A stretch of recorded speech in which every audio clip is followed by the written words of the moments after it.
Hi, welcome to Travel Adventures with Island Girl.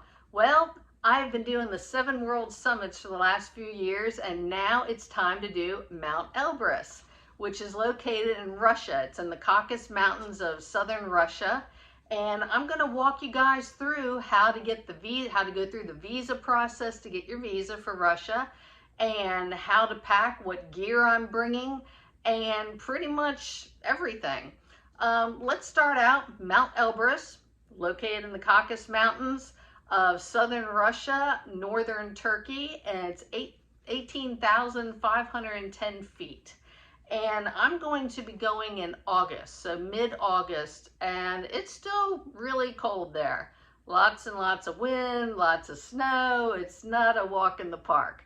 But let's start out with how to get your Russian visa. I happen to be American, so it was a little more difficult for some people than others. But as an American, the company I'm going with is called Climbing Elbrus, and they will send you an invite. It's all in Russian, but you print out this invite, and then you go to this particular website and you fill out the application. It's about a 6-page application. And then at the bottom of the application, they ask, okay, now go get go get 2 passport photos. And there's a company or a service that will do all this for you and submit your passport to the Russian embassy, and it costs a little more. But since I'm located at this time in Virginia, Washington, D.C. is just up the road a few hours, so I decided to make my appointment after filling out all my application and bringing everything in person. And what you do is you just you set up an appointment, and they tell you what day and time and everything. And I just drove to the Russian embassy, waited in line. You have to check your phone. You can't bring anything in except for your paperwork. And they pretty much sit down with you and look through all your paperwork that you just filled out, ask you a few things. What are your intentions? How long are you staying? Where are you staying? Things like that. And then they get your passport from you. And the reason why is because they put their visa inside your passport with your picture and everything. It looks like a passport for Russia inside your American passport. It's a heavy-duty visa, so it was pretty impressive. And they gave me a visa for 3 years. So even though this time I'm going for like 12 days, right around there, it enables me to go back in that 3-year time period and actually go to like Moscow, St. Petersburg, take the train across Russia. But that's pretty much the application process to get your visa. And from the time I started everything to the time I got my passport back with the visa in it, it took maybe 2.5, maybe 3 weeks. So it's a planning process, but it went pretty fast. Another thing, did I tell you how high Mt Elbrus is? It's 18,510 feet. So it's a good mountain to climb. I'm excited about it. But after that, so how to get there?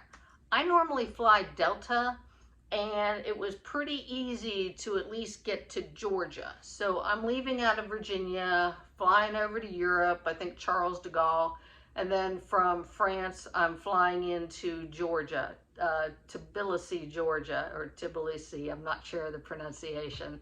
But I'm flying in there, and it was extremely difficult to get another carrier to go from Georgia into Russia, especially as American.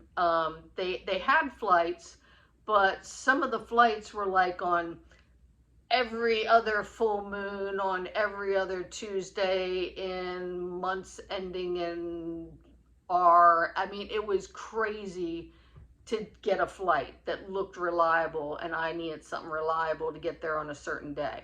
So what I decided to do was they offer a service that will pick you up from the Georgia airport and drive you 8 hours across the Russian border into Minerale.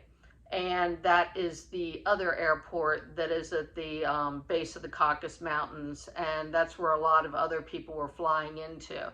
I think it costs like $350 more to get the drive into Minerale. But hey, a good way to see the Russian countryside and a few other things that you're not able to see all the time. Okay, so visa, how to get the visa, how to get there, and also my ticket. I thought it was pretty good. It was slightly under $1,000, but I got it about 3 months ahead of time. I looked online, and currently if you only got it like a month ahead of time, yeah, the price went crazy to like $3,000. So get it at least 3 months ahead of time, you know, and then keep checking on the differences. But let's see how I'm going to pack for Mt Elbrus. The way I normally do it is I have a Mountain Hardwear pack that's really, really lightweight. It has been through everything. And so this is normally what I bring on the plane. And I pack all my items that,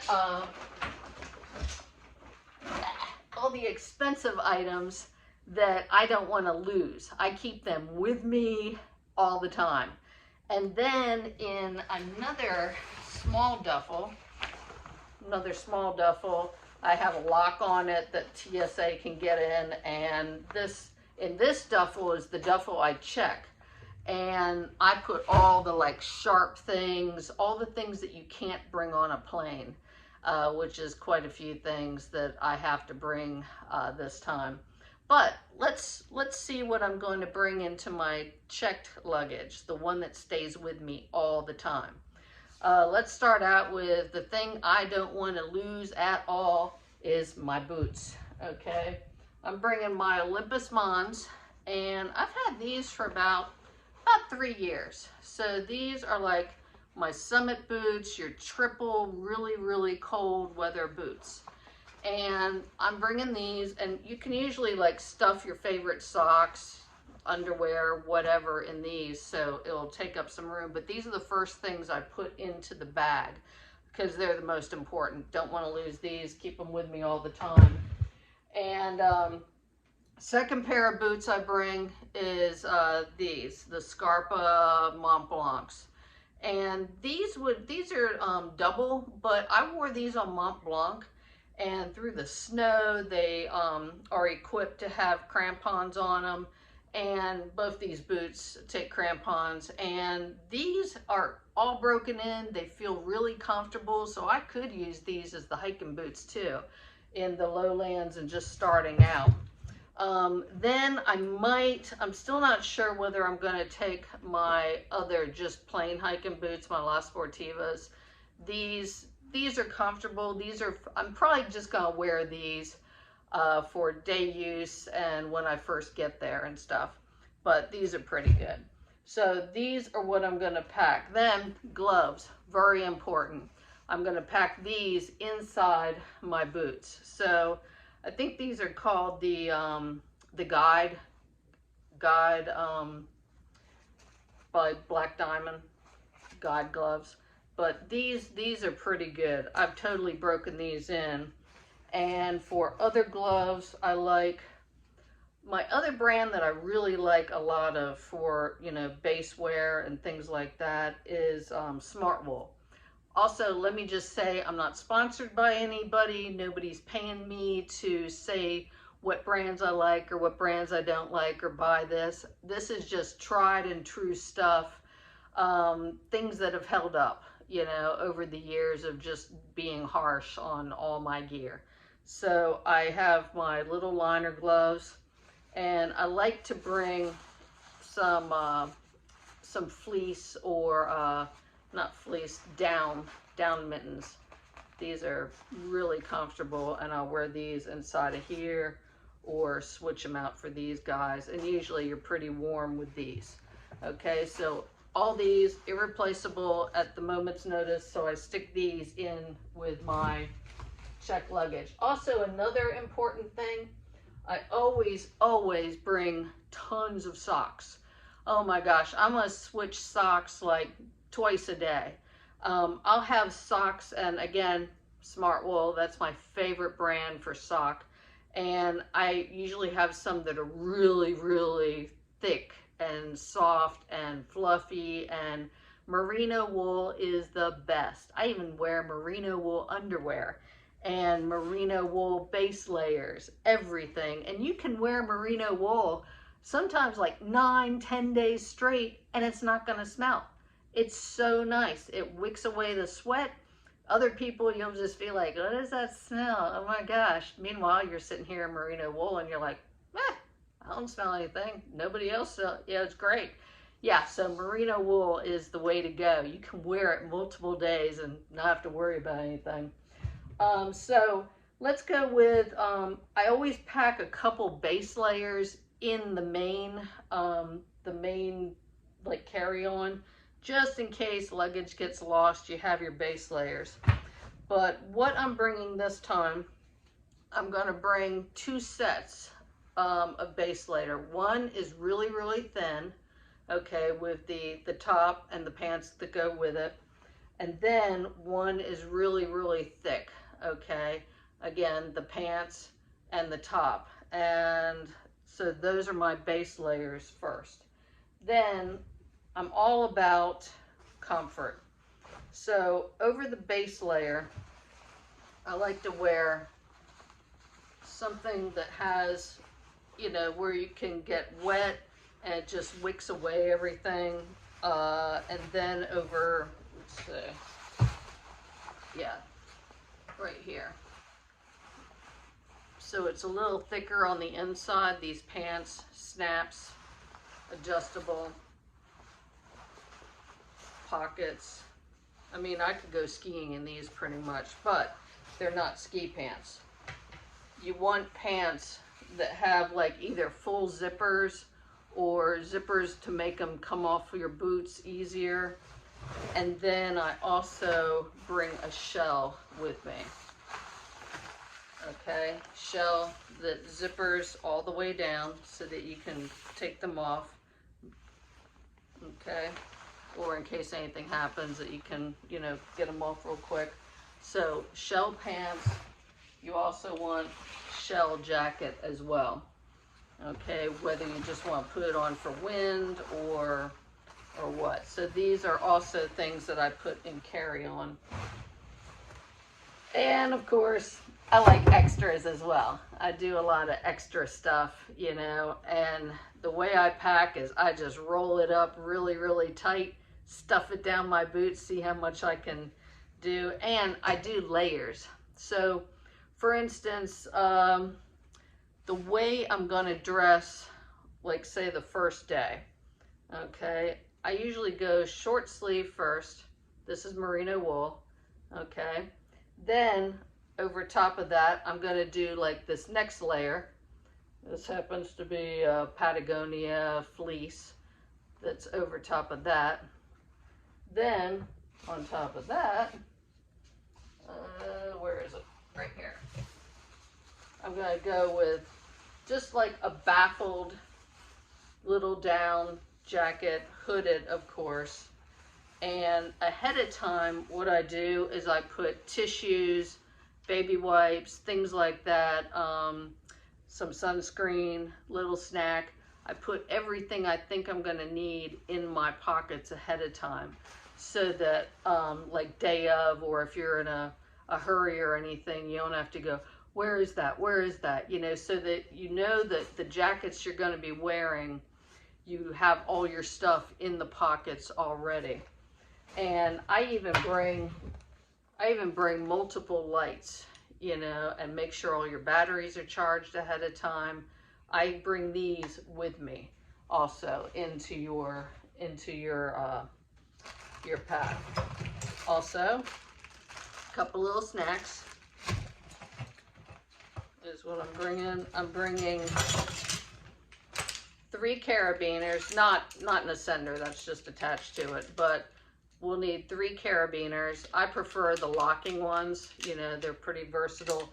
And I always have a carabiner attached to my duffel and to my pack as well. It's just convenient that way.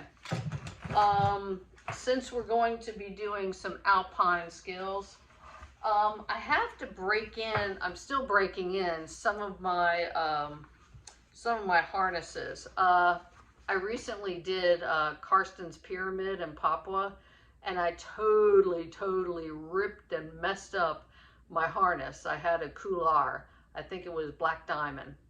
Didn't last well with me. It had been through a lot. So I'm seeing which one I like right now. I'm just probably gonna go with the lightest one. So let's say this one. And I'm just gonna attach everything on here. Also, along with this, you want a leash, okay? On your harness, you want to bring a leash and your ice axe, okay? I already have this ice axe set up from when I went to Denali, and so I like to have just a little, you know, beaner attached to it, everything. And you measure your ice axe if you don't know how to measure an ice axe yet, or you haven't decided which ice axe is good for you. I want to say this particular one is 65 centimeter. No, 55 centimeter. And you hold your ice axe down by your side and hold it straight down. And the tip of the bottom of the ice axe, right here, this will hit your ankle, like right at the top of your ankle. And that's a good fit for an ice axe for you if you're just starting out. This one happens to just be my favorite ice axe. Fits pretty good. I've used it pretty good. I like it's not too sharp, and you know, I like it. But anyhow, this unfortunately cannot go in my pack. Has to go into the checked luggage. So we'll put that over here. And another thing, we're gonna have to bring poles too. So I picked my lightest poles. These, I want to say they are carbon fiber, but I just picked my lightest poles. I used to bring an extra pole because one time I opened up my my pack and like one pole was just like totally demolished. I was like, what the heck are they doing on these planes with our luggage? But anyhow, these go down really small, and I haven't changed them out yet, but the baskets, these are too tiny for Elbrus. You want to switch to bigger snow baskets. So I have to switch these out, okay? But these are all going to go into the checked bag. Another thing that's going to go into the checked bag are crampons, okay? You want to bring the crampons. I don't really need, I'm thinking about these are really nice. I've used them on several occasions. You definitely want the anti-balling mechanisms here. These plates, they kind of guard against when you're walking along getting a big clump of snow underneath it. So you want to have these plates underneath. I'm not going to be doing too much climbing in these guys, so I might go with my saber tooth that are more straight down. It's more for walking, but you definitely want, let's see, yeah, something like this. These happen to be my favorites. They're already adjusted for all my boots. So I have a nice little carrying pouch and everything. And then this will go into my checked luggage bag as well. Okay, so we've covered your base, we've covered other things. Also for summit day, I'm bringing I get cold easily, so I like to just bring my feathered friends. This is for summit. I like to be really nice, warm, and toasty. And for pants, I'm just gonna do layers, you know, for my pants. I'm not bringing the down pants that go with the summit jacket. That's kind of overkill. I think I'll be too hot. And so I'm gonna leave these guys at home. Don't need that. For little extra things, let's see. Oh, let's go with the necessities still. Sleeping bag. They said you only need a negative -10, but again, I get cold easy, so I'm gonna go, I might just take my -40, which is a North Face, I want to say a Phantom. Well, anyhow, it's a real down. It's not the man-made material. It's real down, and it compresses into, let me see, yeah, it compresses to something like this, so I can actually fit it in my backpack with my boots and everything. I have to sit on it and squish everything down, but so far in my carry-on pack, I can have my really nice boots, my other boots, my really compressed backpack, or my compressed sleeping bag. I can have all my compressed pants. And here's another thing. I put everything into these bags, okay? You want to have everything in dry bags. That way you can just kind of categorize everything. So say all my summit gear is in here, or all of my my merino wool stuff is in another. And you can have everything really organized and know where everything is. So little extra things also. I also pack everything in these Ziploc bags, so they are really nice and organized. In the first Ziploc bag, things that you're gonna need. I do like a little makeshift first aid kit, and what I normally put in mine is, I'm so glad I had Neosporin one time, because I got a major gash right on the side. I had fallen, but I always bring Neosporin, pair of tweezers, because you never know. This stuff called Compeed, it's like if you get blisters, or it's like new skin, things like that. Baby wipes, bandages, Q-tips, nail clippers, just something little, and then bandages for bigger stuff. But all you need is, you know, just your own little first aid kit, or things that you think you might need. Okay, so I do mine on my own. I also have like a little wipe, you know, blow your nose, whatever, hand warmers, that type of thing.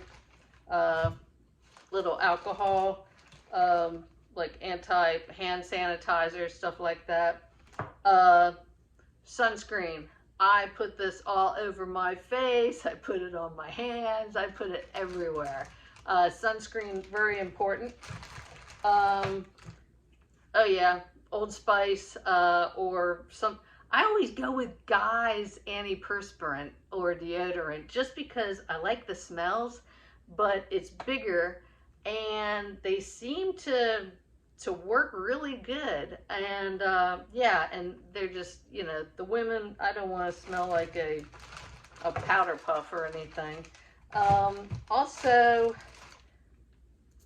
a pair of ear pro for at night, in case you, like, for instance, I upgraded a little bit, so it's just me and another person in a tent, or in a, I think they have Connex boxes on the side of Elbrus down below where you start out. But I didn't want to stay in a giant dorm with a lot of people snoring and different stuff. But it's good to bring, you know, your ear pro, so you can't hear things. Lip stuff. And then, you know, shampoos, your, you know, usual stuff for your, you know, toothbrush, toothpaste, your usual stuff. Also, going to a foreign country, different electric, you're going to need the, yeah, so it doesn't take the same electric, so go with one of these guys, bring these, you know, so that you can plug in your phone, stuff like that. Let's see. Oh, they also said bring a bathing suit, so I'm bringing a bathing suit. Underwear, that's, I do wear underwear, and I like merino wool. It sounds weird, but again, you will not be smelling after a few days. You know, I wear merino wool everything, or quick dry stuff.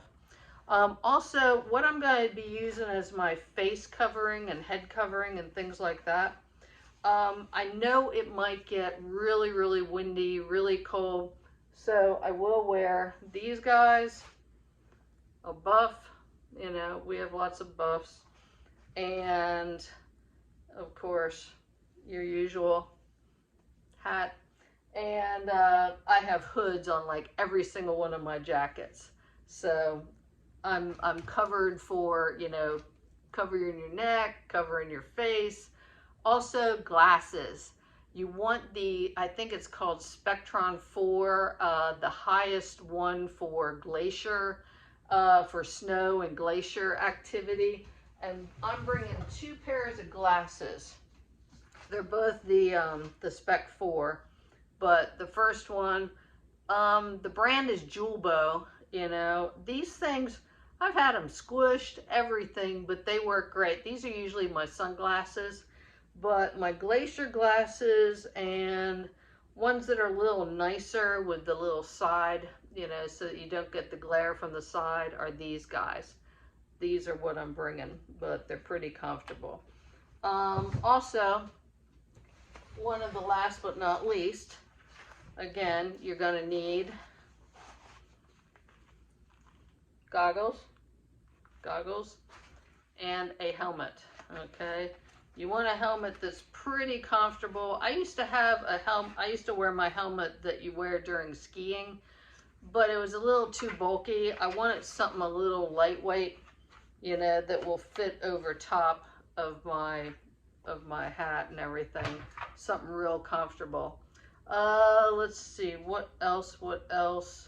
I went through what I'm wearing, my document. Oh, also, you can't really use, as an American, or I want to say a lot of the countries, you can't really use your credit card too much in Russia. So you're gonna have to carry cash, unfortunately. Cash for the tip, for your guide, cash for whatever. What I like to do is I'll put cash in my, you know, the soles of my shoes that I'm wearing. I'll have one of these guys underneath all my clothes with it, and my passport. You want your passport on you at all times. But yeah, carry some cash. And again, I don't know if I mentioned that I have a little spot GPS. I like to post things. Maybe they'll have Starlink. I don't know. A lot of the last few mountains that I've climbed had Starlink, so you were able to get access.